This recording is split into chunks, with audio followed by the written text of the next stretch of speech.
Se a mensagem for pregada e sustentada, acredite em mim, sinais e maravilhas vão suceder, glória de Deus vai descer, vai se manifestar, salvação em massa vai acontecer.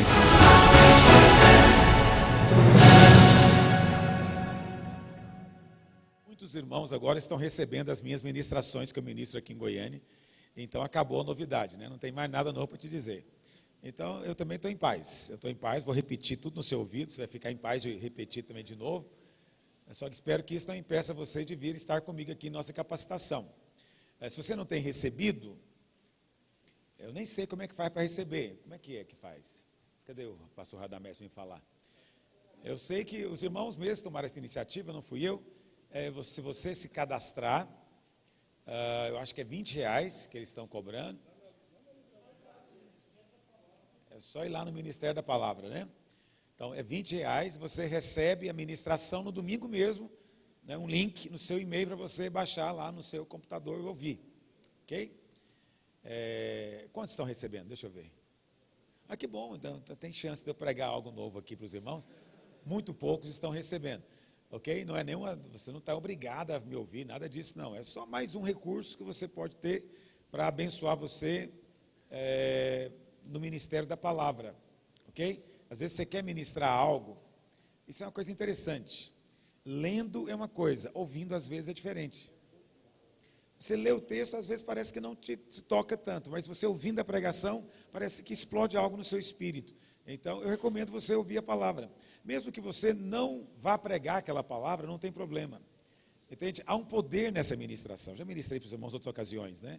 Há um poder em ouvir a palavra, há uma fé que é ministrada no seu coração, enquanto você ouve essa palavra. Isso vai ser importante para você no seu ministério, amém? Eu gostaria de ler com os irmãos, puder projetar por favor, Colossenses 2, 9 e 10 diz assim: porquanto nele, esse ele aqui é Cristo, né? Porquanto nele, Cristo, habita corporalmente toda a plenitude da divindade, ou seja, toda a plenitude de Deus. Em outras palavras, Jesus Cristo é plenamente Deus, ele é plenamente homem e é plenamente Deus, ok? Essa compreensão, Jesus viveu na terra como homem, plenamente homem, cheio do Espírito, sem pecado, morreu na cruz como homem, uma vez que Deus não pode morrer, não é verdade? Mas ele é Deus. E na sua glória, ele foi então designado Filho de Deus, como Paulo diz em Romanos capítulo 1, e ali então ele foi glorificado, ou seja, ele é como aquela semente que caiu na terra, mas depois brotou e floresceu. Essa é a glória dos filhos de Deus, ele é só as primícias, como ele nós seremos também. E o texto diz, também nele habita a plenitude da divindade. Aí Paulo diz, também nele estais aperfeiçoados. É só essa frase que eu queria frisar com os irmãos. Nele estais aperfeiçoados. Não é que vai ser aperfeiçoado, não é que está sendo aperfeiçoado. O texto diz, nele estais aperfeiçoados. Pastor, o que você quer dizer com isso? Eu quero dizer para você que existe um princípio na palavra de Deus que eu chamo de princípio da obra consumada. Então, a ideia de muitos crentes, muitos pastores é essa: se eu me esforçar bastante, se eu for muito disciplinado, se eu for muito diligente, algum dia eu vou poder ser justo. Algum dia eu vou poder dizer, não, agora eu tenho uma vida santa. No entanto, Paulo diz aqui que se você está em Cristo, você já é aperfeiçoado. Em outras palavras, não depende do seu trabalho, não depende do tempo de convertido. Então eu me converti já tem 40 anos, o irmãozinho que acabou de converter agora, tem uma semana de convertido, ele já está aperfeiçoado. Eu tenho 40 anos, já estou aperfeiçoado, porque não é a minha obra, é a obra que ele já fez na cruz. Eu apenas estou participando de algo que ele já realizou. Então é importantíssimo você ter essa compreensão, essa percepção, porque isso muda muito a sua postura em fé, sua atitude de fé. Por quê? Porque normalmente nós invertemos a ordem das coisas. Vou te explicar isso, preste atenção. Nós fazemos da obra consumada o nosso alvo. Mas o Novo Testamento diz que a obra consumada é o nosso começo. Entendeu a diferença? Muitos fazem da obra consumada da cruz o alvo dele. Então, o alvo dele ainda é ser justo. O alvo dele ainda é ter vitória. Ele ainda está lutando para ter o quanto a Bíblia fala que ele já é e já tem, por causa da obra de Cristo. Então, não faça da obra consumada na cruz de Cristo o seu alvo, mas começa nele. Supondo que a cruz é aqui, comece a partir daqui. Não faça disso aqui o seu alvo. Eu estava nos Estados Unidos, fui lá fazer um curso de inglês com a minha esposa, esse mês de janeiro, e estando lá, obviamente, a gente quer saber das coisas que estão acontecendo no meio evangélico, né? Então eu assisti muito programa evangélico, muito, mas muito mesmo. Só assisti isso, na verdade, mas nenhuma outra coisa. Lá tem uma TV a cabo com canais evangélicos, né, de todo tipo, e então canais que passa de meia em meia hora, é um pregador de uma mega igreja. Mas é interessante, ouvindo alguns pregadores tradicionais, e ouvindo um deles, ele dizendo o seguinte, que ele acha estranho as pessoas dizerem que já são salvas, porque ele é pastor, ele não sabe se ele vai ser salvo ou não. Ele não sabe. Por que os outros vão dizer isso? Você está chocado com isso? Pastor metodista. Não devia ter falado, né? Não é para ter falado isso. Meu Deus. Muito tradicional. Você é metodista ainda não? Não, nada contra, talvez tenha algum metodista aqui, fique em paz. Ô Maria. Tem bem tradicional. Tem o pessoal liberal mesmo, só parece católico, né? Está piorando as coisas, não, vamos mudar de assunto, olha para cá. Não é o caso do nosso irmão aqui, olha para cá. Não tem problema nenhum com ninguém, não tem preconceito com isso. Mas assim, o pastor falando isso. É engraçado o pessoal falar que é salvo, ele falando, eu sou pastor, eu mesmo não sei se eu vou ser salvo. O que acontece? Ele fez da obra consumada o alvo dele. O alvo dele é alcançar o que Jesus disse, está feito. Está feito. Agora, só para mostrar o tanto que você é julgador e hipócrita, é que você faz a mesma coisa com outros aspectos. Você não faz com a salvação, mas você faz com a cura, por exemplo. Quem sabe, algum dia eu vou ser curado. No entanto, a mesma cruz que diz que você já foi salvo, também diz que você já está curado. Mas você joga pedra no pastor que diz que não é salvo, mas acha normal o doente morrer, esperando a cura. Mas é a mesma cruz, é a mesma obra, é o mesmo sacrifício. Está entendendo o que eu estou dizendo? Você fez do final o seu alvo, você fez o começo, de Cristo o alvo. Quando Cristo disse, está consumado, a gente viu naquela animação, fez um efeito especial lindo, né? Negócio tremendo. Então, quando ele diz, em inglês é só uma palavra, né? Finished. Bonito de ouvir, né? Então, aquelas, tremeu tudo, né? Aquela luz, aquele negócio todo. Então, aquilo ali é o começo. Não é interessante isso? Quer dizer, quantos irmãos você conhece também que estão ainda trabalhando para ser justo? Aquele pastor está pensando que algum dia ele pode dizer que é salvo. Mas tem irmão no nosso meio, algum dia eu vou ser justo. Algum dia eu vou conseguir viver uma vida assim, aperfeiçoada. Algum dia eu vou conseguir falar, não, estou curado. Algum dia, esses são os irmãos, às vezes você mesmo. Entende? Eu fiquei vendo o pregador dizendo e fiquei pensando em mim. Quantas vezes eu mesmo estou ouvindo ele dizendo, não, mas que é isso, que absurdo. Não, não é absurdo. Não é absurdo porque nós fazemos a mesma coisa em relação até a áreas ministeriais. Você coloca no futuro o que é para ser o seu começo.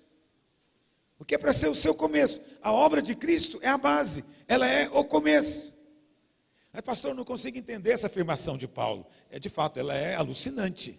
Nele já estáis aperfeiçoados. Fica parecendo conversa de faz de conta. Não é? Fica parecendo um negócio assim, faz de conta que é assim. A gente está vendo que não é perfeito coisa nenhuma, mas vamos falar que é. É um negócio complicado isso aqui. No entanto, Paulo não faz isso. O que ele está falando aqui é um fato espiritual. Você já é.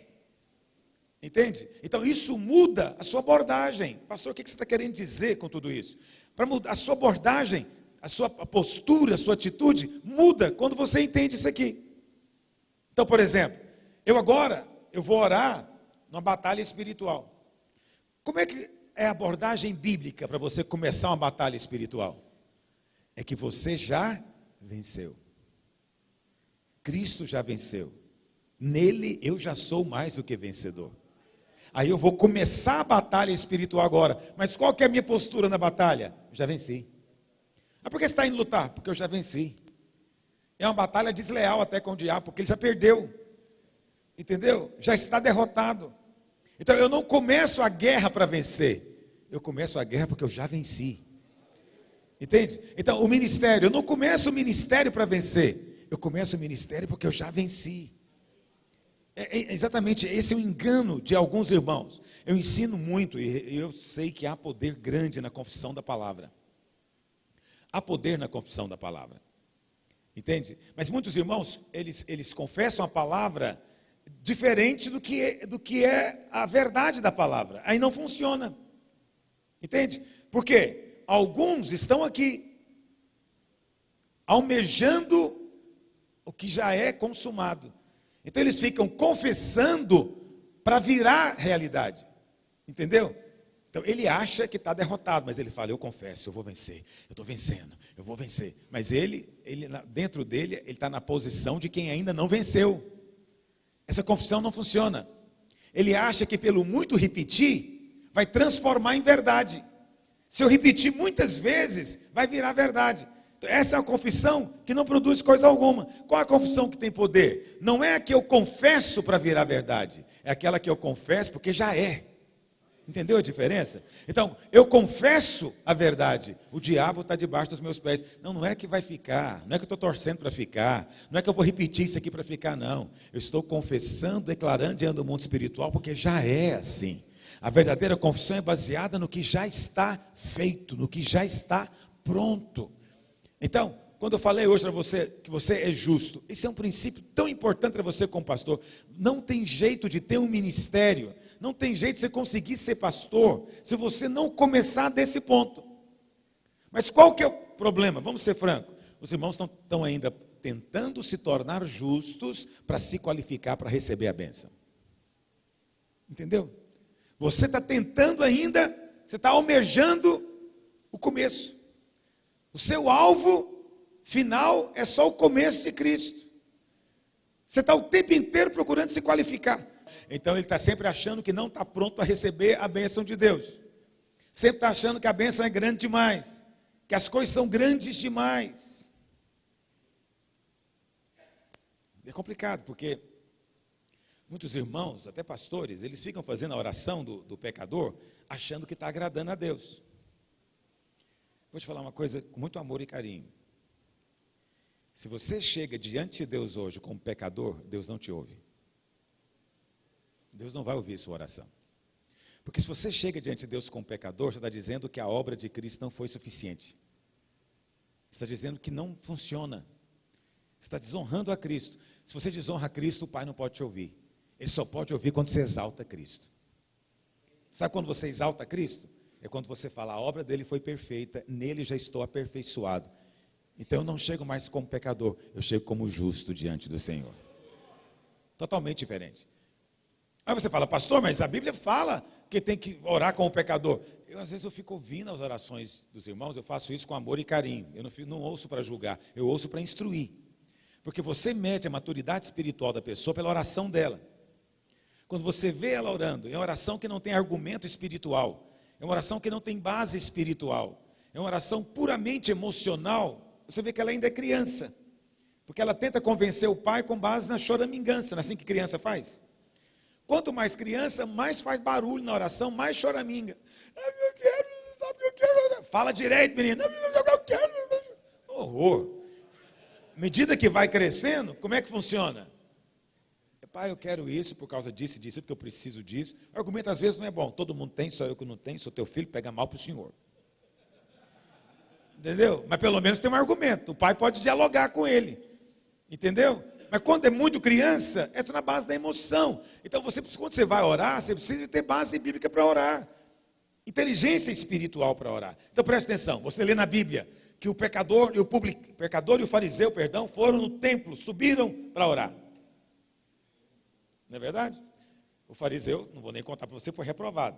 Mas Jesus disse que o pecador saiu bem na foto. Aí você fala, então esse é o padrão. Esse é o padrão. Como é que o pecador orava? Ele batia a mão no peito, nem erguia os olhos para o céu e dizia, tem misericórdia de mim que sou pecador. Essa virou a oração oficial do crente. Todo crente quer orar assim, porque ele entende que essa é a oração agora padrão do Novo Testamento. Não é esse mais o padrão. Pastor, mas não tem que orar assim? Na primeira vez. Quando você era ímpio, você precisou de orar assim. Porque você tem que reconhecer que é pecador. Porque só pode ser salvo quem está perdido, só pode ser liberto quem está preso. Então você precisa reconhecer. Jesus, tem misericórdia de mim que sou pecador. Mas aí Jesus tem misericórdia. Ele veio e pá, entrou dentro de você. Ele fez de você o que agora? Um pecador perdoado? Não.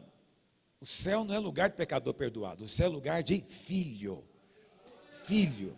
Aí ele fez de você filho. Aí qual que é a sua oração agora quando chega diante do seu pai? O que Paulo diz, Romanos capítulo 8?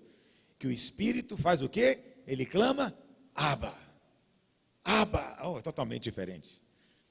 Abba. Não é mais, oh, tem misericórdia, Jesus, tem misericórdia. Não, observa, analisa a sua oração. Eu ando meio cansado do tem misericórdia. Porque virou quase um hino oficial evangélico. Entende? Pastor, antes de pregar, tem misericórdia de nós. Pastor, antes de qualquer desafio de fé, tem misericórdia. Tudo é tem misericórdia. Por que você clama que tem misericórdia? Porque você tem consciência o tempo inteiro do seu pecado. Consciência o tempo inteiro da sua falta de merecimento. O tempo inteiro olhando para si. Mas o Novo Testamento já começa lá na cruz. Você está antes ainda, filho. Como é que você quer ser pastor vivendo aqui antes? Entende? O que é depois da cruz? É que agora eu sou filho. Então a minha oração agora é Abba. E filhos, bons filhos, sabem ser pidões. Bons filhos sabem pedir. Não tem constrangimento de pedir. Filhos que são amados, sabem que são amados, e o nosso Pai fala constantemente o quanto você é amado, porque o Espírito de Deus testifica com o seu Espírito constantemente que você é filho, e não só que você é filho, mas que você é amado de Deus. Então, isso deveria produzir em você o quê? Essa liberdade dos filhos de Deus, a liberdade de pedir. Então, não é mais misericórdia. O clamor agora é Abba. O Pai está comigo. Eu sou filho. Eu sou de uma família muito rica, meu pai é muito rico, o Senhor vai estar comigo nisso aqui. Outra postura de fé. Pastor, você é contra eu chegar chorando? Não, você está doendo, chora, pelo amor de Deus, não é? Se o negócio é difícil, chora para o seu pai. Mas não porque o seu pai não quer te ouvir. Não chora para tentar produzir compaixão no seu pai, não precisa. Ele já te ama o suficiente. Só chora, você está doendo. Aí você está doendo, tudo bem, você chora porque quando dói é bom chorar. O negócio é que tem gente que quer chorar porque ele imagina que chorando, Deus olha para ele e fala, eu estou gostando desse menino, eu acho que eu vou dar uma benção para ele. Ele está mostrando que agora é um menino bom, ele é muito bonzinho, entende? Então você na verdade está querendo ter o que diante de Deus? Justiça própria, mérito próprio, entende? Não tem nada demais você clamar por socorro. Entende? Ora, você está no meio de uma aflição, grita por socorro, grita pelo seu pai. Você acabou de cair, machucou, grita pelo seu pai. Tem alguém te ameaçando, querendo bater em você, grita pelo seu pai. O ladrão chegou, grita pelo seu pai. Nada de errado em você gritar pelo seu pai. Nada de errado em clamar, Abba, pai. Nada de errado em chorar diante do pai. Mas não faça isso para tentar convencer o seu pai. Você está convencido, ele é seu pai. Não precisa de convencê-lo mais. O braço dele não está encolhido. Ele não está resistente a querer abençoar, mas ele só pode abençoar se você honra a Cristo. Você tem que honrar a obra da cruz, entende? Se você não honra a obra da cruz, como é que ele pode fazer na sua vida? Vocês estão compreendendo o que eu estou dizendo? Então, você como pastor, você tem que ser alguém cheio de fé. Fé para realizar coisas grandes em Deus, entende? Você não tem que realizar as coisas grandes na minha ótica, não, na sua ótica. Na sua ótica. Esse negócio de grande é relativo. Entende? Lá onde você está, grande é uma coisa. Lá em outra cidade é outra coisa. Mas e daí? É o que Deus está colocando no seu coração. É o sonho que está dentro de você. Entende? É o desejo de que a obra de Deus avance ali. pede coisas grandes para o Senhor, mas fala. Quem crê, fala. Quem crê, conta o que vai acontecer. Se você não tem coragem de contar o que vai acontecer, porque não tem fé, na verdade. Não tem fé, na verdade. Porque fé é contar como já tendo sido feito. Já fui aperfeiçoado. Pastor, eu não consigo entender esse negócio de aperfeiçoado. Bom, eu costumo explicar da seguinte maneira. Quando uma criança nasce, ela é perfeita? Perfeita? Sim. Mas ela tem que ser aperfeiçoada? Tem. As coisas caminham juntas. É que você pensa que perfeito é algo que não pode ser em nada mais acrescentado. Não, na ótica bíblica não. Uma criança, ela é perfeita e ela é aperfeiçoada. Então, apesar de ser perfeita, ela ainda não nasceu com os dentes. Precisa de dente. Não é verdade? Então, apesar de ser perfeita, ela não sabe falar. Vai ter que aprender a falar. Mas ela é perfeita. Ela tem pernas perfeitas, mas precisa ainda de aprender a andar. Isso tudo é aperfeiçoamento. Você está sendo aperfeiçoado. Mas em Cristo você já é perfeito, porque você já é filho. Agora, é preciso ter fé para confessar isso quando você acaba de pecar. É preciso ter fé de olhar no olho da sua mulher depois de se aprontar alguma com ela e falar: sou justo, santificado, filho. Precisa ter fé. Ah, precisa. Mas é nessa hora que se estabelece o padrão. Falar para o diabo quando você acha que o diabo está certo. Sim, porque você às vezes dá razão para o diabo, né? Eu até não aceito acusação não, mas dessa vez realmente eu errei. Realmente, você pode ter realmente errado, mas você não mudou sua condição, você é justo. Porque a sua justiça não depende do seu ato. A sua justiça depende da obra de Cristo. É que você acha que, veja, você está aperfeiçoado, mas o seu comportamento não é condizente com a sua perfeição ainda. Eu concordo com isso, mas você já é aperfeiçoado. Está me ouvindo? Então, com o tempo, o seu comportamento vai se adequar a isso. Vai se adequar a isso. O que eu preciso fazer? Tanto para você quanto para os demais. Apenas dê comida. O que eu tenho que fazer para uma criança que já é perfeita? Eu tenho que alimentá-la. Porque eu vou ser franco com você. Muitas coisas que você acha que você ensina para o seu filho, você não ensina coisa nenhuma. Você acha que ensina. Então você acha que ensina ele a andar. Na verdade, você deu comida para ele. Na época de andar, ele vai andar. Eu sei que é chato falar isso para um pai e para uma mãe que se esforça tanto, né? Para ensinar o menino a andar, mas eu quero dizer para você que ele vai andar. Ele está destinado a andar. Ele tem tudo para andar. Então ele vai andar. Você está cooperando para que isso aconteça com o menos sobressalto possível. Mas mesmo que você não coopere com nada, ele vai andar. Mas você fala: eu ensinei esse menino a andar. Não é verdade? Não, o que você fez foi simplesmente dar comida para ele. Eu sei que você acha que ensinou ele a falar. Não, você pode ter corrigido a pronúncia de alguma palavra que ele falou errado. Mas quando chega a época de falar, ele vai falar. Ele vai falar o que ele está ouvindo perto dele, ele vai falar. Porque ele já foi programado para isso. Então é uma criança que ele vai falar. O que você precisa fazer então? Alimentar. Se tem uma coisa cruel para fazer com a criança, é falar para ela: por que você não cresce, menino? Cresce. Tem algo mais chato do que isso? Cresce. Aí eu fico pensando: como é que eu faço? Eu vou esticar, subir em algum lugar, mandar alguém puxar minhas costas? O que eu faço para crescer? Você não tem poder sobre isso. O que você faz é alimentar-se. O que você tem que fazer hoje com o seu rebanho? Para de bater neles. Para de dar pancada no povo. Entende? Dá comida para eles. Dá comida espiritual para eles. Alimente-os espiritualmente. À medida em que você nutri-los, eles vão sendo transformados. Porque a comida espiritual tem esse poder. É mudança pelo metabolismo. Você ingere, introjeta, essa comida é metabolizada, vem a fazer parte de você. Cristo é a nossa comida. Quando você dá Cristo para eles, quando você fala de Cristo para eles, você está alimentando. Agora não se iluda, nem tudo que é pregado no púlpito é comida. Então uma coisa, os pastores que andam comigo há mais tempo sabem disso, que eu sempre me recusei, jamais falo de célula em culto. Jamais. Por que eu não falo de célula? Porque não é comida. Não é comida, pelo contrário, mata. Entende? Ah, mas tem que instruir. A gente instrui, cria um curso, vai na sala, vai de 2 a 2, faz grupo discipulado, mas no culto eu dou comida. O que é comida? Cristo, só Cristo é comida. Se você der Velho Testamento sem Cristo, não é comida. É só lei. O único que é alimento é Cristo. Ele disse, eu sou o pão que desceu do céu. Então a sua pregação tem que ser cheia de Cristo e da obra de Cristo. Entende? Então faça uma avaliação do que você prega. Há quanto tempo você prega sobre o sangue de Jesus? Quantas vezes você fala sobre a obra da cruz? Você disseca sobre a ressurreição de Cristo? Você tem clareza de todas as implicações dessa obra? É isso que é alimento.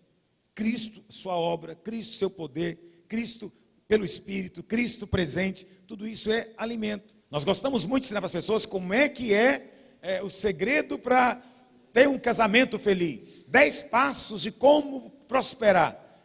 Aí nós achamos que isso é alimento. Pode ser que não seja, se não tiver Cristo. Os irmãos já perceberam que eu evito muito esse negócio? Procuro pregar o texto bíblico.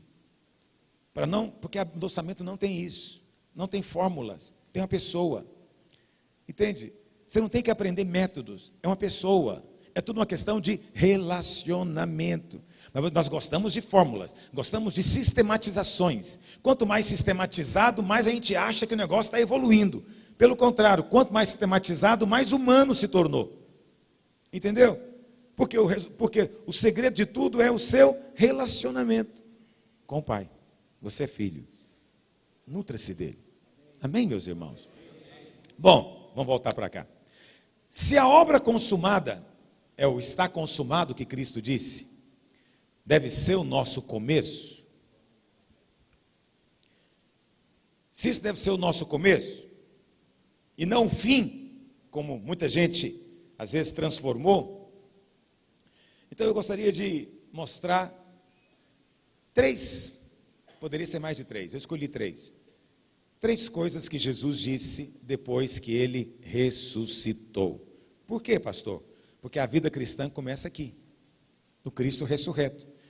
Eu não estou dizendo que o que Cristo falou antes não tem importância, não. Tem importância, é só para ilustrar. Para ilustrar para você. Entende? Todo o ensino de Cristo é alimento e a palavra de Deus tem que ser vivido. Estou apenas dizendo que a sua vida cristã começa no estar consumado. A sua experiência cristã começa aqui na obra da cruz. O centro é a cruz. Agora, isso vai refletir-se não só no aspecto seu de comportamento, de vida prática no seu dia a dia, mas acima de tudo no seu aspecto ministerial. O que aconteceu? 3 coisas que eu quero mencionar lá em João. Primeira delas, João 20, verso 19. Jesus ressuscitou domingo de manhã. E aí ele encontra com os discípulos no caminho de Emaús.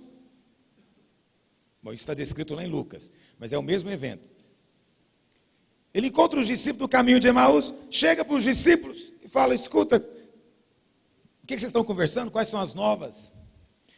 Eles dizem, peraí, você é o único que mora aqui em Jerusalém, não sabe o que aconteceu? Que o justo Jesus foi morto, tarará, tererê. E aí a Bíblia fala que Jesus fala para eles, andando pelo caminho, vai discorrendo todo o Velho Testamento, mostrando para eles o que estava escrito lá a respeito dele próprio, Cristo, no Velho Testamento. Isso é um negócio poderoso. Esses dias, eu sempre respondo perguntas de manhã. E alguém fez uma pergunta interessante esses dias. Perguntou o seguinte, por que todo mundo que encontrou Jesus depois de ressurreto não reconheceu ele? Será que ele ficou diferente? Será que o corpo dele era diferente? A fisionomia ficou diferente? Essa pergunta é ótima. Né? Então ela tem muitas respostas, porque essa pergunta, obviamente, ela é muito recorrente nos livros de teologia, nos comentários bíblicos, e eu já li muitas respostas interessantes disso. Né? Uma das que eu mais gosto, um comentarista muito sério, ele diz o seguinte, Maria não reconheceu Jesus, achou que era o jardineiro, porque seus olhos estavam cheios de lágrimas. É poético isso, né? O problema é que você ouve com o ouvido, não é com o olho, né? Então, enquanto ela está chorando e ela está conversando com Jesus, já dá para ela reconhecer a voz. Mesmo no escuro, concorda comigo? Porque tem certas vozes que são inconfundíveis. E quanto mais você gosta da pessoa, mais você memoriza a voz dela. Essa é uma possibilidade. Aí outros falam, não, Jesus apareceu para os discípulos ali na praia, Pedro estava ali pelado, pulou na água, mas é porque estava muito longe, não deu para reconhecer. Então sempre tem uma desculpa natural, mas eu prefiro enxergar a palavra de Deus com a ótica espiritual. O que acontece, na minha opinião, o Senhor Jesus antes era conhecido na carne, agora ele só pode ser conhecido no Espírito. Então é preciso ter revelação no Espírito. Mas a segunda razão, na minha opinião, é esse texto. Esse texto de Lucas é muito interessante porque, enquanto eles vinham andando pelo caminho, Jesus poderia falar para eles dos milagres que ele fez, poderia estar falando das obras que ele realizou, porque imediatamente eles iriam identificar Jesus. Mas Jesus veio contando para eles tudo o que estava escrito a respeito dele na palavra, nas Escrituras. A Bíblia fala que eles foram andando então, e aí entraram na casa. E aí vamos ler em João 20, verso 19. Ao cair da tarde daquele dia, o primeiro da semana, trancadas as portas da casa onde estavam os discípulos com medo dos judeus, veio Jesus, pôs-se no meio deles e disse-lhes: paz seja convosco. Bom, não é aqui nesse texto, é em Lucas que diz que quando eles chegaram na porta da casa, aí os olhos deles se abriram e eles viram que era Jesus. Então não é olhos naturais, é espirituais. Então um falou para o outro: bem que quando ele falava conosco, o nosso coração ardia. Por quê, meus irmãos? O que significa isso? Por que eu estou falando tudo isso? Porque hoje a maneira de você conhecer o Senhor é pela palavra. Se a maneira de você conhecer o Senhor é pela palavra, porque foi isso que Jesus fez. Ele se apresentou aos discípulos ressurreto pela palavra. Se é assim como eu estou te dizendo, então você é um apresentador de Cristo. O seu trabalho é mostrar Cristo na palavra. Entende? Cristo é o seu tema, Cristo é a sua conversa, Cristo é a sua história, Cristo é a sua experiência. Então o seu trabalho hoje é pegar a Bíblia e mostrar Cristo. Não é mostrar autoajuda, não é mostrar como fazer isso ou como fazer aquilo, mas é mostrar Cristo, porque tudo é por meio dele. Quando Jesus disse: eu sou o caminho, não é só para o céu não, é para qualquer coisa. Qualquer coisa. Eu sou o caminho para um casamento feliz. Eu sou o caminho da prosperidade. Eu sou o caminho. Você põe o que você quiser na frente. Ele é o caminho. Não é um método, é uma pessoa. É uma pessoa. Bom, tudo bem, mas o que eu queria falar é o que Jesus falou, que está registrado. Qual a primeira coisa que o Senhor falou depois de ressurreto? Ou seja, é a primeira coisa que experimentamos depois da obra consumada. O que ele falou? Paz seja convosco. Primeira coisa que você precisa é de paz. Essa deveria ser a sua primeira experiência enquanto novo convertido, não é verdade? Você tem que experimentar paz, sensação de alívio. Sabe qual é o melhor testemunho que eu ouço de alguns pastores em conversar comigo? É que quando eles começaram a entender o que eu estou falando, a reação deles foi de paz. Mas a descrição deles dessa paz é: pastor, eu senti um alívio. Uma sensação de alívio, sentir paz. Pois é, agora que você está apto a começar a fazer a obra de Deus. A obra de Deus começa com paz. Justificados, pois, pela fé, tenhamos o quê? Paz para com Deus. Por meio de nosso Senhor Jesus Cristo, por intermédio de quem obtivemos acesso a essa graça na qual estamos firmes. E nos gloriamos na esperança da glória de Deus. Aí Paulo diz: e não somente nisso, mas também nos gloriamos nas próprias tribulações, sabendo que a tribulação produz perseverança. Por que ele se gloria na tribulação? Porque ele tem paz. Você tem paz com Deus? Nós temos que ser honestos, filho. Sabe por que a sua igreja às vezes não cresce? Porque você não tem paz. Você é atribulado de alma. E você acha que ninguém nota. Entende? Alguns até acham que isso é sinal de vida piedosa, sinal de gente sincera. Não, viver atribulado não pode ser um bom cartão de visita. Quando eu falo viver atribulado, é gente que vive atribulado com 1000 conflitos. Sensação constante de desqualificação, de estar fora do padrão, sensação constante de cobranças de si mesmo, não consegue esquecer-se de si, está sempre consigo mesmo na mira, olhando para si o tempo inteiro. Ele já começa a oração se vasculhando, se sondando, para ver se tem alguma coisa fora. Ele vai pregar, ele tem que se avaliar antes de subir no púlpito, porque se tiver alguma coisa fora, nada vai acontecer. Ele está sempre com a sensação de que não vai acontecer. Não tem paz esse cidadão. Não tem paz. Não tem alegria de servir a Deus. Então, o seu ministério tem que começar com a paz. Agora, de onde é que vem a paz? Romanos 5, justificados, pois. O que significa isso? Primeira coisa é você saber que diante de Deus você já está aperfeiçoado, já é justo. Eu já sou justo na presença de Deus. Não é um alvo meu no futuro, eu vou começar nessa posição. Ah, você tem muita coisa que corrigir ainda. Tem, mas eu já sou justo. Tenho muito ainda que ajustar. Tem, mas já sou justo. Já começa na posição de justo. Então eu começo com paz. Paz seja convosco. Paz seja convosco. Interessante que a Bíblia fala. Deixa eu abrir aqui lá em João 20, 19.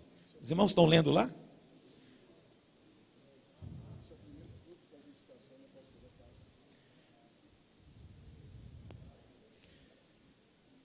Verso 20. E dizendo isto, lhes mostrou as mãos e o lado. E os discípulos fizeram o quê? Choraram? Eu devia chorar de dó dele, né? Porque muita gente acha que tem que ir no cinema assistir o filme do Mel Gibson, chorar bastante, mostrar que ele é crente. Entende? Quer dizer, Jesus não está querendo que você fique com dó dele. A questão não é sentir dó, é saber o que aconteceu. Quando você entende o que significa as mãos, né, os cravos nas mãos e a lança do lado, quando você entende o que isso significa, o resultado é paz e alegria. É por isso que o reino de Deus é o quê? Quem se lembra? Justiça, paz e alegria no Espírito. Esse é o sinal que você está no reino. Que você está vivendo uma vida do reino. Tá bom, justiça é o primeiro. Mas aí, se você, na sua cabeça, o que você entende por justiça? Se você entende justiça como sendo o seu comportamento, você não está no reino ainda. Porque Paulo diz que a justiça agora do Evangelho não é mais seu comportamento, é o dom da justiça. Os que receberam a abundância da graça e o...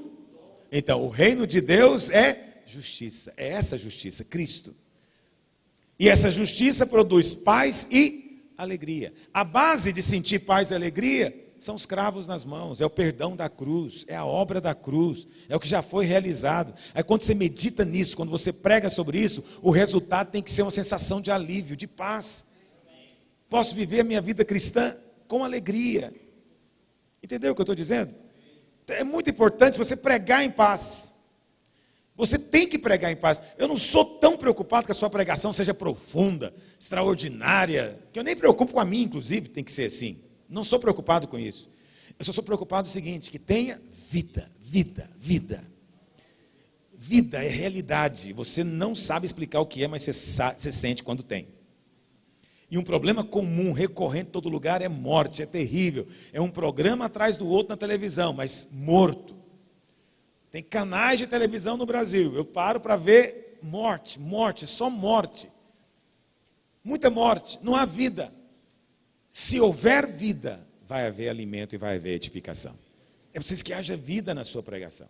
O melhor elogio que eu recebi na minha vida, na minha opinião, foi de uma moça que se converteu e ela foi para Israel comigo, e lá na viagem, muita ocasião para conversar, ela falando, pastor, vou falar uma coisa para você.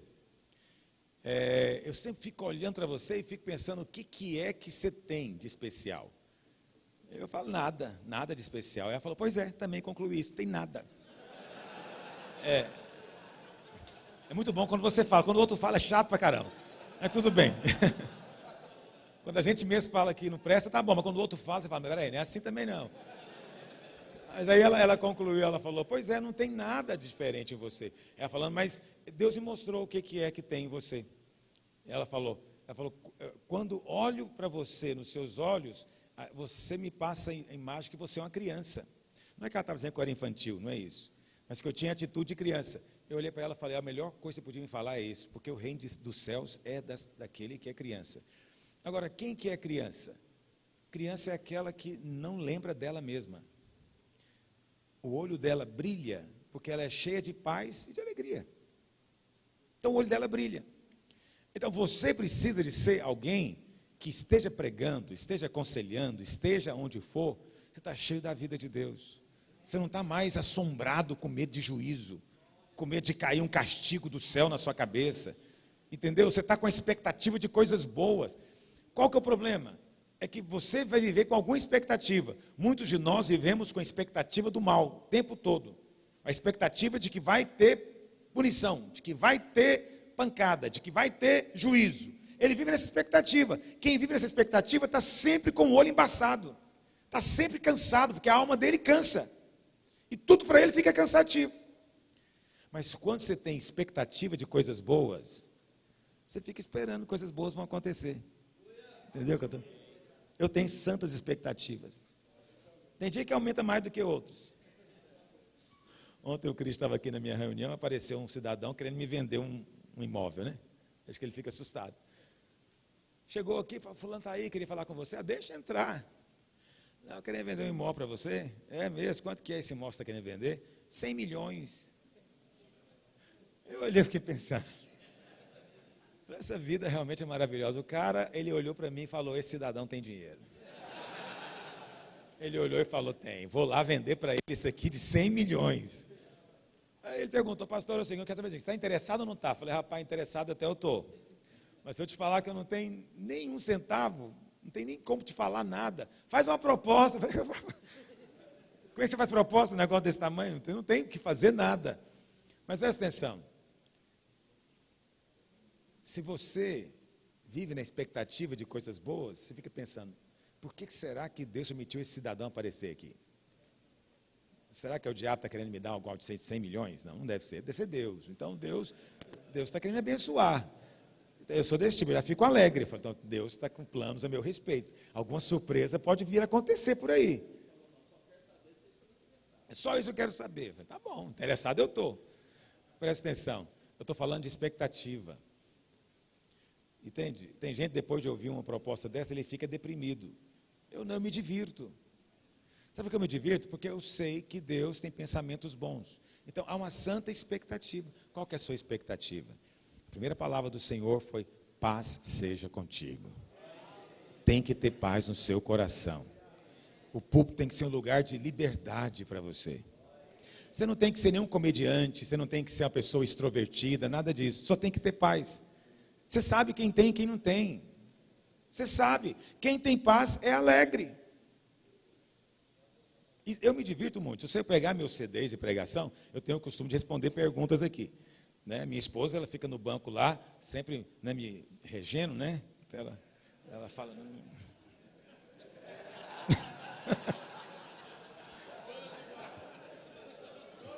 E aí eu vou seguindo o ritmo dela. Porque quando eu empolgo, às vezes falo que não devo, né? E às vezes as perguntas me provocam. Eu sou provocado. Mas eu me divirto. Então eu venho para cá domingo, na hora que pega as perguntas, não é só eu não, acho que muita gente também até encosta no banco, fala, agora vamos divertir. Presta atenção, porque a obra de Deus é maravilhosa. Para mim estar com você aqui é uma tremenda de uma diversão, porque eu estou em paz. Entende? Eu não tenho fardo, não tenho cobrança nenhuma do meu Deus sobre mim, eu estou em perfeita paz. Eu tenho anseios, tenho projetos, tenho sonhos, tenho pressões na minha alma, não é pressões de culpa, nem de angústia, nem de acusação, é pressões de sonho. Não queria muito que isso acontecesse, oh Deus, queria muito ver isso acontecendo. Essas pressões de sonho me levam a orar, mas não tiram a minha alegria. Me levam a ficar pensando o que vai ser daqui a 5 anos, daqui a 10 anos. O que vai acontecer quando começarem a aparecer aqui os seus discípulos, né, de pastor já, ou os filhos mesmo, naturais, que você vai ter, que vão querer ser pastor também. É maravilhoso isso. Domingo atrasado, tinha uma filha de uma irmã, né, cantando no louvor, tão bonita, e eu me senti tão velho, porque eu consagrei ela, com 3 meses de idade, agora a menina tem 20 e tantos, né? Então, estou casando o pessoal que eu consagrei. Já estou consagrando filhos deles. Então, isso tudo é maravilhoso, eu entendo que é maravilhoso, porque é obra de Deus, geracional, precioso. Deus tem isso para você. Importante você exagerar na bondade de Deus e diminuir muito o tamanho das coisas. As coisas não são tão grandes quanto parecem, mas o nosso Deus é muito maior do que você pensa. É muito maior do que você imagina. Entende? Então, a primeira coisa que o Senhor falou, paz seja contigo. A base da paz é justamente a obra da cruz. Ele mostrou as mãos e o lado. Verso 21. E Jesus disse de novo, outra vez, paz seja convosco. Então tudo começa com paz. A Bíblia fala que Tomé não estava lá no dia. Faltar reunião é coisa grave. Tem gente que acha que não é. Não estava na reunião, faltou a reunião. Verso 24. Ora, Tomé, um dos 12, chamado Dídimo, não estava na reunião quando Jesus veio. E disseram-lhe então os outros discípulos: vimos o Senhor. Mas ele respondeu: se não vi nas suas mãos o sinal dos cravos, ele não puser meu dedo, de modo algum crerei. Verso 26. Passados, quantos dias, irmãos? Que dia que era? No verso 19 fala: ao cair da tarde daquele dia, que dia que era? Primeiro da semana, domingo. Foi a primeira vez que o Senhor apareceu. Segunda vez que ele apareceu foi que dia? Domingo de novo. Você está entendendo? Tem uma pista aí, por que você faz culto domingo? É sério. Estou te contando, teologicamente. Ele aparecia aos domingos. Você pode falar para a igreja: domingo que vem o Senhor vai estar aqui também. Apareceu para Tomé. Interessante, porque, verso 26, estando as portas trancadas, Jesus veio e se pôs no meio deles e falou o que de novo para eles, irmãos? Paz seja convosco. E logo já foi em direção a Tomé, dizendo: põe o dedo aqui, rapaz. Chega também a mão aqui no meu lado. Não sejas incrédulo, mas crente. Precioso isso. Paz seja contigo. A Bíblia fala, na semana seguinte, Jesus apareceu para verso 15. Não vamos ler antes do verso 15. Apareceu para os discípulos, 7 dos discípulos, e estavam pescando, a Bíblia fala. Você conhece a história? O Senhor pergunta se eles tinham pescado alguma coisa, e a Bíblia fala que o Senhor já tinha preparado peixe para eles quando eles chegaram lá na praia. Então o Senhor já tinha preparado a comida para eles. Isso é uma coisa preciosa. Já tinha brasa, pão. Você vê que o Senhor faz pão. Ele não só é o pão, quanto ele faz pão também. Já tinha pão assado, esperando pelos discípulos. Sanduíchezinho, pão com peixe, maravilha. E aí começa a conversa com Pedro. E aí vem a segunda coisa que o Senhor fala. O que o Senhor falou? Perguntou para Pedro. Depois de terem comido, perguntou Jesus a Simão Pedro: Simão, filho de João, tu me amas mais do que estes outros? Ele respondeu: sim. Senhor, tu sabes que eu te amo. Ele lhe disse: apacenta os meus cordeiros. Aqui está a segunda coisa que o Senhor falou. A primeira coisa foi: paz seja contigo. A segunda foi: tu me amas. Veja, isso aqui é interessante, porque no Novo Testamento, o amor é uma resposta a Deus. Ok? Antes de ser um mandamento. No Velho Testamento é o primeiro mandamento: amarás o Senhor teu Deus, todo o teu coração, toda a tua alma, todo o teu entendimento. Não é assim? Então, no Velho Testamento, você amava a Deus, cumpriu o mandamento, e então as bênçãos vinham e te alcançavam. Era assim que funcionava. No Novo Testamento, o que diz lá em 1 João? Nós amamos por quê? Porque Ele nos amou. Então presta atenção. Quando Jesus está perguntando: tu me amas? Isso aqui é só a consequência natural do primeiro, do que ele falou. Quando os discípulos tocaram na mão e tocaram no lado, o que eles estavam percebendo era uma declaração de amor. Fiz isso por você, porque eu amo você. É para você, simplesmente. Não fez por mim, eu não precisava ter morrido. Foi por você, porque eu amo você. Então presta atenção, a vida cristã não é uma questão do quanto você ama a Deus. A vida cristã é uma questão de quanto Deus te ama. Mas mais sério ainda, do quanto você sabe disso. Do quanto você tem revelação disso. Porque o seu amor é só uma resposta. Nós amamos porque Ele nos amou primeiro. Se você não tem revelação do quanto você é amado, você não ama o Senhor. Está me ouvindo? Aí você não faz a obra por amor. Você faz a obra por outra razão. Por medo, entendeu? Ameaça. Aí já é outra razão. Então, alguém estava dizendo, acho que foi a Mival, né, Mival? O que você estava me dizendo? Diga-me, o que você estava me dizendo? Onde você estava? Onde você estava? Olha para cá.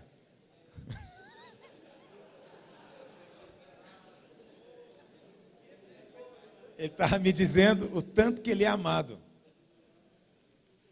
O tanto que é amado. Quando você tem essa clareza do quanto você é amado, o seu ministério é transformado. Que é o que aconteceu e tem acontecido com ele. esse testemunho dele. Você pode achar um testemunho banal, porque isso parece pregação para novo convertido. Jesus te ama. Jesus te ama. Parece que é para novo convertido. Você não pensa que isso tem a ver com o seu ministério, mas tem a ver. Pastor que se sente amado, sente-se privilegiado. Eu digo para os pastores que eu sou abençoado. Eles ficam achando às vezes que eu sou às vezes uma pessoa assim meio convencida espiritualmente, mas é porque eu sou mesmo, eu sou abençoado. E eu digo para eles, anda perto de mim que você vai ser também. Mas eu não disse que eles não são. É porque não tem nada a ver com a vida deles. Eu só falo o seguinte, eu sou. Eu falo para minha mulher, você deu sorte mais casar comigo. Porque eu sou abençoado. E ela fala, e você deu 2 vezes mais. Eu falei, dei mesmo, porque eu sou abençoado, Deus só me dá gente boa também. Então nós ficamos numa santa disputa a ver quem é mais amado lá em casa. Entendeu? Mas esse espírito é chave. Por que é chave? Porque isso traz paz e alegria. A paz e a alegria é resultado disso, de quem se sente amado. Quem não se sente amado está sempre se sentindo ameaçado, sempre achando, o povo vai me largar. Ei, esse pastor que anda em pânico do povo largar ele, que inferno que é a vida dele. Eu não gosto de ninguém me larga. Eu sou uma pessoa carente, eu não nego isso. Adoro ser amado. Mas se a pessoa fala que vai embora, honestamente, eu tenho uma convicção tão grande que o Senhor está comigo. Sabe aquela sensação assim, eu sou amado do Pai. Mesmo que todos me deixem, Ele está comigo. Assim, eu te falo isso na presença de Deus. Vou para casa, eu durmo em perfeita paz. Perfeita paz. Faço o que eu posso para o sujeito não sair. Negocio, abro mão, faço o que o sujeito quer, tento o máximo que eu posso. Mas no final ele fala, eu não quero, não gosto de você, quero ir embora. Amém. Eu não vou para casa angustiado, eu falo diante de Deus. Porque há um senso, eu sou amado. Eu sou amado. E o Senhor já me falou tantas vezes, para cada um que for, vou te dar mais 7. Então, quando um vai, eu falo, opa, vai crescer agora, o negócio vai avançar. Entende? Porque é uma sensação de que eu sou abençoado. Eu sou abençoado quando lido com dinheiro, eu sou abençoado quando lido com pessoas, eu sou abençoado quando eu leio a palavra, eu sou abençoado porque a palavra se abre diante de mim, eu sou abençoado porque eu posso falar, eu sou abençoado porque tem gente que quer me ouvir. Tem bênção maior do que essa? Você tem também que falar isso para a sua igreja. Você é abençoado, viva como abençoado. Ande como abençoado, porque você é. Presta atenção, você não está aqui não. Tem gente que está aqui, orando para ser abençoado. Não, você vai começar aqui na obra consumada. Eu já sou abençoado com toda sorte e bênção espiritual. Aí eu começo aqui, eu sou abençoado que está começando agora a obra de Deus. Mas quem é abençoado? Não, quem é abençoado, às vezes acontece coisa aparentemente ruim. Eu gosto sempre do exemplo de José. A Bíblia fala que ele foi vendido como escravo, mas ele era abençoado. Foi vendido para de escravo aonde? Na casa de Potifar. Eu sempre falo, é uma grande bênção ser escravo de rico. Escravo de pobre é um inferno. Não é verdade? Imagina, o cara nunca teve um escravo na vida, vai ter o primeiro agora. Ele vai oprimir esse escravo, ele vai trabalhar enlouquecidamente. Agora não, vai ser escravo na casa de Potifar, o cara já tem mais de 100 escravos. Se ele é um bom escravo, vai virar um gerente escravo. Mas ainda é escravo, mas é abençoado. Aí daqui a pouco tem uma calúnia, a mulher maligna calunia o cara vai preso injustamente. Parece que não é bênção, mas a Bíblia fala, o Senhor é com ele. Ele vai para a cadeia, na cadeia ele é abençoado. O carcereiro entregou tudo para ele, só não deu a chave da prisão, o resto é por conta de José. É abençoado. Em todo lugar que ele esteve, ele era abençoado. Não importa onde você está, não importa o tamanho da cidade, não importa nada disso. Não importa nada disso. Eu louvo a Deus, eu lembro, muitos anos atrás, eu não sei se esse irmão é vivo ainda, o Larry Lee, acho que ele já morreu. Ele era pastor de uma cidadezinha no interior do Texas. A cidadezinha tinha 6.000 habitantes. A igreja dele tinha 11.000 membros. Por quê? Porque vinha gente de outra cidade ser membro da igreja dele. O pessoal pegava o carro, ia para outra cidade para ser membro da igreja. Então a igreja era maior do que a cidade. Porque é abençoado. E daí? O que é testemunho maior? É um desse ou se tem uma igreja de 11.000 membros lá em São Paulo? É maior um desse. Então preste atenção, não se compare com os outros, nem olhe para os outros. Apenas ande o seu caminho dizendo, eu sou abençoado. O que vai acontecer comigo? O que o Senhor vai fazer aqui? Ande nas ruas da sua cidade dizendo isso, eu sou um abençoado. Fale para as pessoas, envolva a igreja nas suas coisas, porque a nossa igreja é abençoada. Nós somos um povo abençoado, você vai ver isso. Apenas diga isso para eles, porque é verdade, já está escrito, você já foi abençoado com toda sorte e bênção espiritual, por causa da obra consumada. Uma vez que você se sente amado, a sua resposta é amar. Por isso o Senhor te pergunta, tu me amas? Obviamente a sua resposta é sim, Senhor, eu te amo. Aí o Senhor diz no verso 22, o que ele diz? Respondeu-lhe Jesus, se eu quero que ele permaneça até que eu venha, que te importa? Porque Pedro perguntou, Senhor, e com respeito aí ao Joãozinho aqui. Aí o Senhor fala, o que você tem a ver com João? Você não tem nada a ver com ele. Aí o Senhor diz no final, quanto a ti, segue-me. Interessante, só agora que apareceu o segue-me. Talvez você estava achando que não tem segue-me na história, mas tem. Entende? Mas o segue-me, ele vem depois disso. Primeiro é, paz seja contigo. Não tenta seguir sem ter paz, filho. Não inventa de ter ministério sem ter paz. Não seja enviado sem ter essa paz. Pastor, você está sugerindo então que eu largue de ser pastor? Não, eu estou sugerindo que você tenha paz. Não quero que você largue nada, não. O que eu estou falando é, muda essa história. Tenha paz, por amor a você mesmo. Porque já tem paz à sua disposição. Aí vem o próximo tópico. Se você de fato entender os cravos e a lança do lado, você vai amar o Senhor. Você só pode amar o Senhor se meditar no quanto você é amado. Está me ouvindo? A vida cristã é uma questão do quanto Ele te ama, não o quanto você o ama. Os nossos corinhos é tudo o quanto nós amamos, o quanto que eu te amo, o quanto que eu te quero. Nós queremos sempre impressionar Deus com o nosso amor, mas o seu amor não é nada. O seu amor tem que ser um reflexo do amor dele por você. Nossas canções deveriam ser falando do amor dele por nós.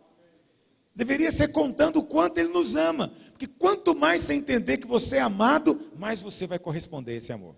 Não é o contrário. Depois disso, o Senhor diz, então agora, segue-me. Então eu estou te contando duas condições sim para você seguir. Pastor, mas e as qualificações morais? Mas e como é que fica as qualificações acadêmicas? Como é que fica? Não estou dizendo que você não deve estudar, que você não deve se preparar, não estou dizendo que você não deve se afastar do pecado. Claro, tudo isso está envolvido, mas o Senhor está dizendo, paz seja contigo. Se nós queremos ter um ministério que traz impacto, tem que ser de pastores cheios dessa paz, dessa alegria, alegria santa do Senhor, um espírito cheio de alegria, porque não tem mais que correr de Deus, corre para Deus só. Você tem um coração cheio de amor. Quem tem um coração cheio de amor, adora. É tão precioso essa coisa da adoração dentro da igreja, não é? Adoração não é um momento opcional, tem que ser uma coisa viva, porque você está cheio dessa paz. E aí o Senhor diz, agora você me segue. Aí quem está desse jeito, qual que é o desafio que o Senhor faz a ele que ele não responde? O que o Senhor pode pedir a ele que ele vai negar? Ele não nega nada. Entende? Ele está à disposição do Senhor. Por quê? Ele sente paz, segurança, completa convicção. Ele se sente tão amado, e quando você se sente amado, você se enche de dignidade, você se enche de, sabe, uma postura, não é orgulhosa, mas é assim, digna, não é? Você sente alegria nisso, você é amado. Quem não se sente amado anda de cabeça baixa, ele não erga os olhos, não conversa olhando nos olhos, está sempre ameaçado e assustado. Coisas boas acontecem com quem se sente amado, com quem sabe que é amado. Esse segue as pisadas do Senhor, aceita os desafios de fé. Ele não tem medo de exercitar a fé. A fé para ele não é um medo, é uma oportunidade, é uma ocasião de conhecer mais ainda o Senhor. Então, esse é o ministério que o Senhor tem para nós. Então, eu quero dizer para você que o nosso encargo, meu encargo, tem sido esse nesses dias, de trazer essa alegria para você, e esse coração apaixonado pelo Senhor. Se nós tivermos igrejas assim, vamos ter igrejas explosivas em todo lugar. Em todo lugar. Pessoas virão, o Senhor mesmo vai mandar essas pessoas para estar com você. Você nem tem que andar ansioso com relação a isso. Vai acontecer simplesmente. Mas você tem que ser esse tição incendiário pegando fogo no púlpito. E as pessoas vão vir para ver você pegando fogo. Elas vão vir para experimentar o que você está experimentando. Isso na simplicidade, só nessa alegria. Os seus líderes de célula precisam de ter também essa experiência. Muitos dos nossos líderes de célula vivem atormentados. Eles lideram atormentados. Eles lideram debaixo de ameaça, debaixo de tacão. Eu louvo a Deus porque aqui em Goiânia nós temos hoje quase 2.600 células de jovens e adultos, não de crianças. Criança é quase 2.000. Mas essas células, É precioso ver o que Deus tem feito na vida desses irmãos. Eles têm vindo testemunhar comigo. E eles contam como é que tem sido o compartilhamento da célula. E às vezes eu digo para eles, eu falo, rapaz, você é líder de célula, em qualquer outro lugar você podia ser pastor da igreja. E eles me olham assim e falam, pastor, e é mesmo. Eles mesmos assumem. É mesmo, eu poderia ser um pastor de uma congregação. Falei, você já é. Alegria de estar na célula. Eu agora comecei a ministrar sobre a volta de Jesus, na escatologia. Eu não falei isso no começo da reunião, deixa eu falar agora enquanto estou me lembrando. Nós vamos fazer a nossa campanha de 21 dias, orando pelo Brasil. Porque as pessoas falam, está debaixo de juízo. Então, se está debaixo de juízo, não tem muito o que orar. Porque você vai mandar Deus parar de fazer o que Ele está fazendo? Agora, se é verdade o que eu acredito, que o Brasil está debaixo da opressão do diabo, e está precisando de libertação, então precisa de gente para orar pelo Brasil. Então, eu creio que há poder na intercessão da igreja. Nós não fizemos aqui em Goiânia nenhuma vez um jejum que fosse nesse nível, para orar pela pátria. Nunca fizemos. Alguém vai dizer, mas jejuar pelo Brasil, isso parece uma loucura aí fora para um incrédulo. Mas a igreja é essa, a igreja é vicária. É como Cristo fala aqui mesmo no capítulo 20, né? Como o Pai me enviou, estou enviando vocês. Então eu me dispus a morrer. Agora, você não vai morrer literalmente, mas você pode ter a mesma postura. Entende? De jejuar e de orar pelo que não é seu. Por outros, para que outros tenham vida. E aí, nós vamos casar as duas coisas, né? Nós vamos ter 21 dias orando pelo Brasil e vamos ter 21 dias com um livro de mensagens sobre o fim dos tempos. Então eu comecei a ministrar já sobre o fim dos tempos e comecei com Mateus 25 e eu falei tudo isso a propósito desses líderes de célula, eles me testemunhando o quanto as células deles estão lotadas de gente. Só tem 2 quartas-feiras que eles estão fazendo isso, mas a célula lotada. Eu conversei com um irmão esses dias, a célula dele normalmente tinha 10, 12, aí nas 2 últimas tinha 20. Todo mundo com boletim na mão, todo mundo lendo junto, todo mundo querendo participar. E essa alegria do líder. Presta atenção, se você não tiver líderes como você, cheios de paz e de alegria, que amam o Senhor e que o seguem, a obra não vai acontecer.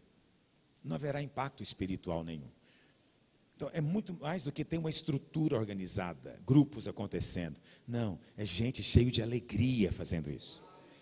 É muito mais do que fazer, é fazer com alegria, é fazer em paz, entende? Sem estar atormentado. Vamos lançar fora todo o tormento do diabo nesses dias, em nome de Jesus. Vamos fazer do fim de Cristo o nosso começo. Quando Ele disse, está consumado, esse é o seu começo. Essa é a base da sua obra. Quantos dizem amém? Fique em pé onde você está. Vamos orar uns pelos outros.